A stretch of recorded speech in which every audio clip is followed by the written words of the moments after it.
kali ini? Sehat, kuat, luar biasa. Kehadiran semua hadir? Gimana perasaan hari ini? Semangat? Siap belajar? Ini mau lihat dulu semangatnya. Semua berdiri. Ya? Tunjukkan semangatnya. Kalau semangat tadi tunjukkan semangat. Oke? Semangat 1. Semangat 2. Semangat 3. Semangat 1, 2, 3.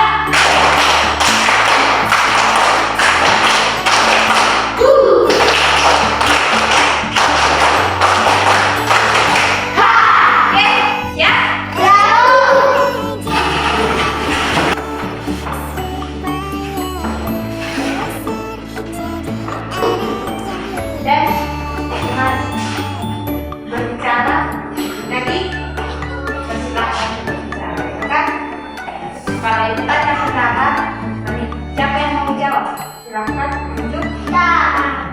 Jangan asal Oke, pagi ini kita akan melanjut tema.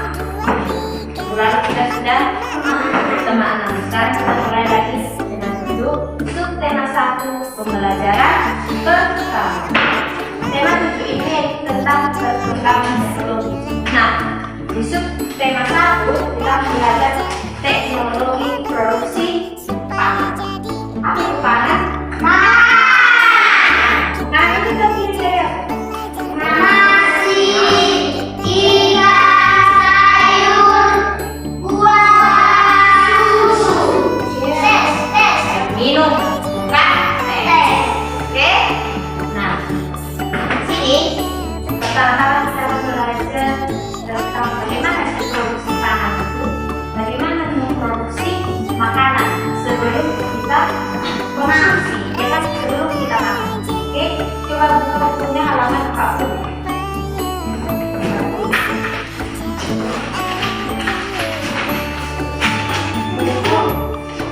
Coba dibacakan oleh Lesnika. Pengolahan susu sapi. Susu merupakan hasil utama dari sapi perah. Susu sapi segar memiliki daya tahan sekitar 5 jam saja. Susu produksi oleh makanan tetap awet. Dilanjutkan oleh Edi. Susu sapi dapat diolah menjadi berbagai jenis makanan baru. Contohnya adalah yogurt, keju, permen, mentega, hingga es krim.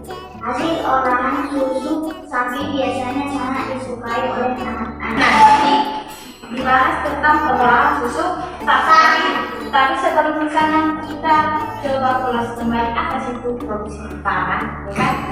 Pangan itu tadi adalah makanan, ya kan? Bagaimana proses produksi yang dilakukan sebelum makanan itu siap untuk dikonsumsi atau siap untuk dimakan, ya kan? Contohnya tadi yang kita bisa lihat adalah padi, ya kan? Padi itu sama dengan nasi, ya kan? Kita makanan utama kita adalah nasi. Sebelum jadi nasi, langsung proses produksi, ya kan? Dari apa itu? Padi. Padi itu kan ditanam dulu, ya ditanam, dirawat, kemudian dipanen, ya kan? Hasil panen ini berupa padi yang masih punya kulit, kan? Kemudian padi ini digiling menjadi beras. Kemudian beras ini yang dimasak menjadi nasi. Itulah prosesnya. Nah, proses dari padi menjadi beras itulah proses produksi, termasuk proses pengelupasan kulit tadi supaya menjadi beras. Beras inilah yang nanti akan dimasak dan siap untuk dimakan menjadi nasi. Nah, sekarang lihat di teks tadi pengolahan susu sapi. Katanya di sini susu sapi itu bisa diolah menjadi berbagai jenis makanan, ya kan? Contohnya apa tadi? Yogurt, keju, permen, mentega, bahkan es krim. es krim itu bentuknya kayak apa? Agak padat kan? Sedangkan susu bentuknya apa? Cair. Karena susu? Pernah minum susu sapi? Bentuknya cair, ya kan? Nah, katanya tadi susu ini diolah menjadi keju. Kenal keju? Bagaimana bentuk keju? Apakah dia benda padat atau benda cair? Padat, ya kan? Nah, itulah proses produksi ini pakai teknologi, ya kan? Yang lain bukan pakai teknologi, tapi apa? Ada alat, ya kan? Ada alat khusus untuk memproduksi susu tadi. Memproduksi susu jadi yogurt beda dengan memproduksi susu menjadi keju, beda alatnya. Itulah proses produksi. Nah, apa manfaatnya? Yang pertama tadi, susu sapi itu bisa dikonsumsi dalam berbagai bentuk, dalam berbagai jenis makanan. Ya kan? Dari susu tadi bisa menjadikan berbagai jenis bentuk makanan. Contoh, susu sapi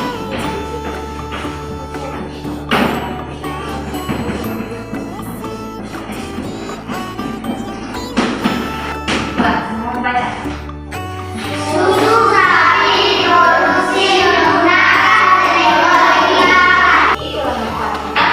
Dari satu jenis makanan bisa berubah menjadi banyak jenis makanan, ya kan? Dari susu bisa jadi mentega, keju, dan lain. Begitu juga dengan beras teh. Beras itu bisa diproduksi menjadi apa? Nasi, ya pasti. Nasi terus tepung, kan ada tepung beras kan? Nah, tepung ini produksi lagi jadi tepungnya jadi kue, ya kan? Dan jajanan lainnya, bahkan dari keripik, kue, bolu, dan lain sebagainya. Bisa paham? Jadi hasil produksi ini artinya suatu benda atau suatu makanan diproduksi menghasilkan makanan yang berbeda. Ya kan? Contoh lain, siapa yang bisa contoh? Apa yang diproduksi jadi benda lain? Jadi makanan lain. Singkong itu diproduksi jadi apa? Gorengan, kue, jadi keripik kan? Keripik singkong ada kan? Ada. Kemudian tahu itu terbuat dari apa? Kacang kedelai, tempe, kacang kedelai. Nah, itu kan diproduksi dari kacang kedelai diproduksi menjadi tempe dan tahu, ya kan? Nah, berbicara tentang tahu, bagaimana bentuk tahu? Seperti ini kan? Ya kan? Coba, ini bentuknya persegi. Kita anggap dulu ini adalah tahu. Produksi tahu itu ada banyak prosesnya. Dari yang pertama, merendam kacang kedelai, direndam, kemudian disaring, kemudian dimasak lagi sampai lembut, kemudian diolah atau digiling menjadi tempe tahu atau tempe. Kalau tempe itu kan masih dikasih ragi dan diawetkan menjadi tempe, ya kan? Berbeda kalau dengan tempe. Kalau tempe itu dimasak dulu, dibuat ragi, kemudian dibungkus lagi. Nah, apa yang dibilang? Makan tahu.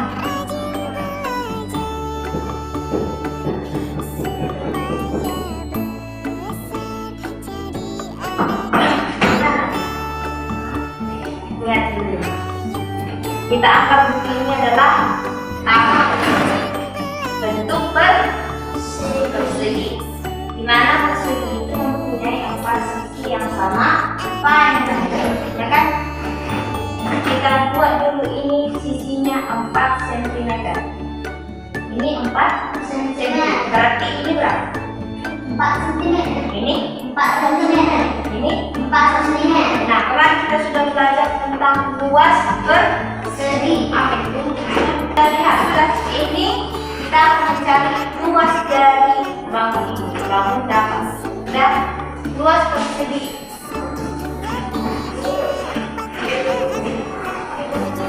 Sama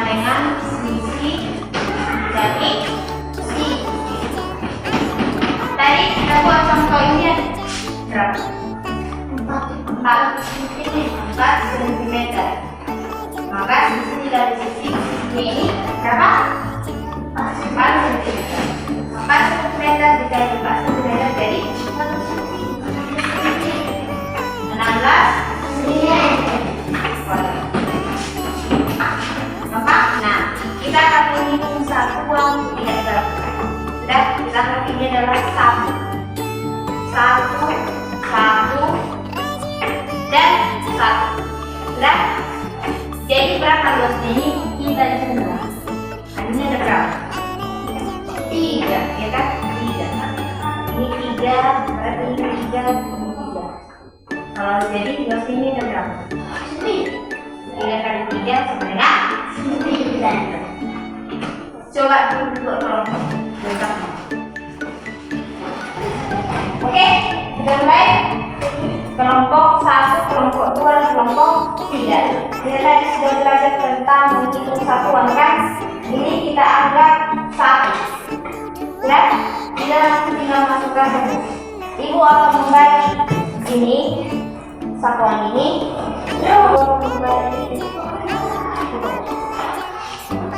Ibu akan menentukan. Ibu akan membuat bentuk.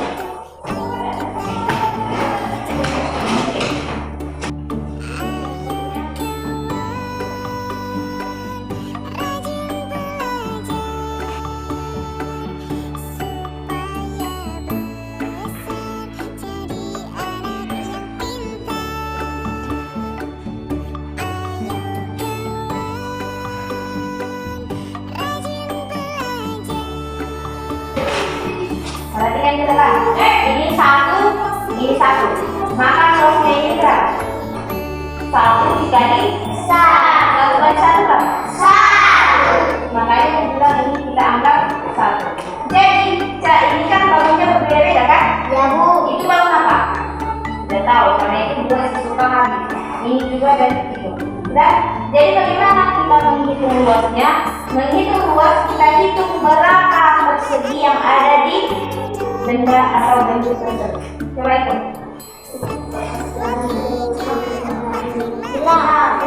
Ada 8. Ini 6 Bu. 6. Maka luas dari bangun ini, bangun datar ini ada berapa?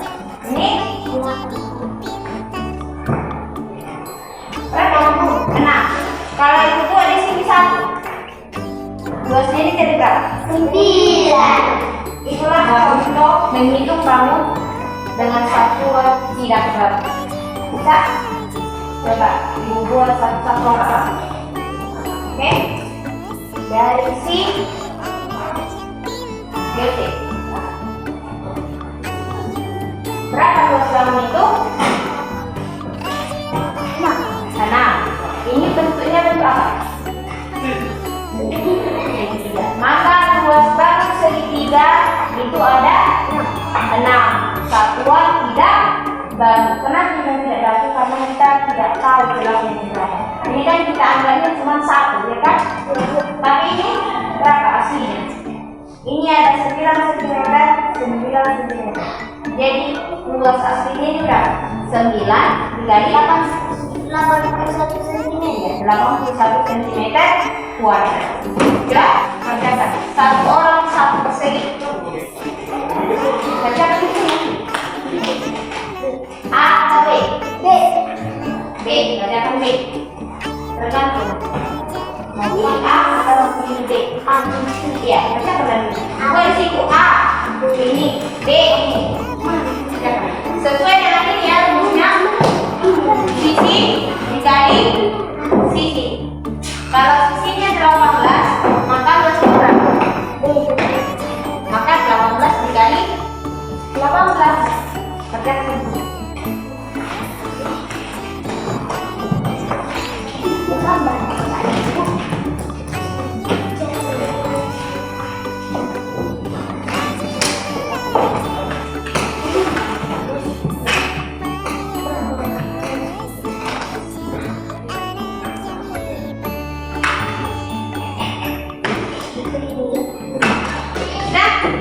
Oke, cukup sekian materi kita hari ini.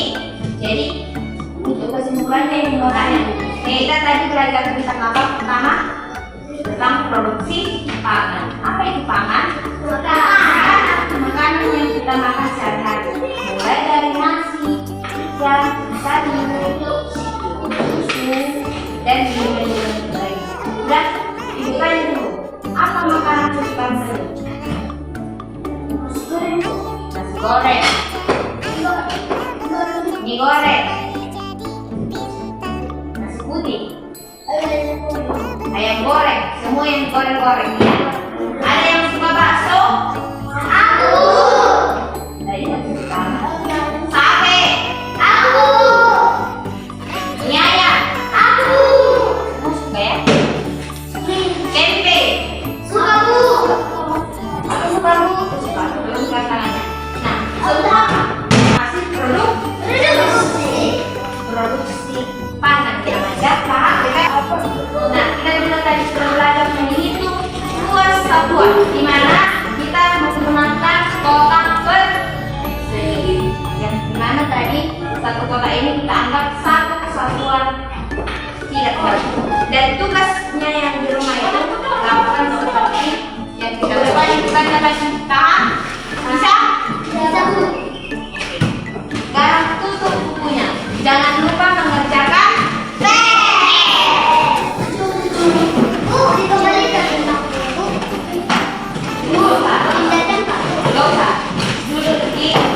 tempat dulu masing-masing. Oke, udah tempat dulu. Buka lagi, buka lagi.